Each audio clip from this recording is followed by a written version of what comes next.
अशोक चव्हाणांना राज्यसभेची उमेदवारी जाहीर। भाजपकडून अशोक चव्हाण आणि मेधा कुलकर्णी त्याचबरोबर आणखी एका नावावर शिक्कामोर्तब।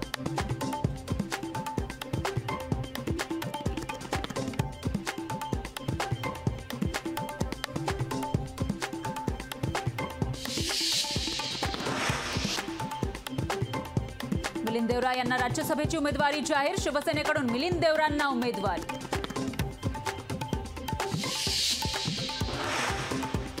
भाजपकडून मध्य प्रदेश आणि ओडिशा उमेदवारांची नावं जाहीर। विनोद तावडे, पंकजा मुंडे, चित्रा वाघ यांच्या नावांचीही चर्चा सुरू। भाजप कुणाला संधी देणार याकडे लागलं होतं लक्ष।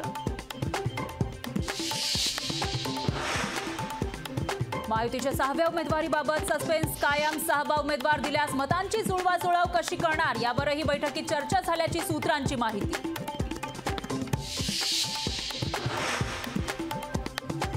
रत्नागिरी सिंधुदुर्ग लोकसभा मतदारसंघासाठी शिवसेना आणि भाजपमध्ये रस्सीखेच। केंद्रीय मंत्री नारायण राणेंच्या नावाची चर्चा। लोकशाहीला सूत्रांची माहिती।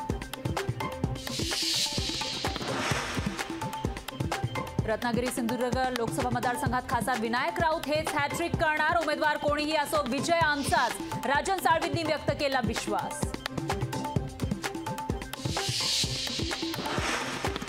काँग्रेसकडून राज्यसभेसाठी महाराष्ट्रातून चंद्रकांत हंडोरेंना उमेदवारी। बिहारमधून अखिलेश प्रसाद सिंग यांना उमेदवारी तर अभिषेक मनोज सिंघवींना हिमाचल प्रदेशातून उमेदवारी। अनेक जण भाजपवासीय झाल्याचा मग यावर कोणताही परिणाम होणार नाही। भाजप दुसऱ्यांना उभे केलेले नेतृत्व चोरतंय। विनायक राऊतांचा भाजपला टोला।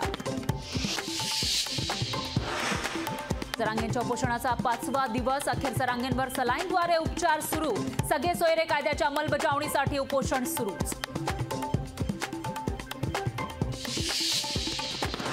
सरांगेंनी त्यांची मर्यादा ओलांडली। आपली ताकद ओळखावी, अंथरुणावर पडून नाटकं करावीत। नारायण राणेंचा मनोज सरांगे पाटील यांना इशारा।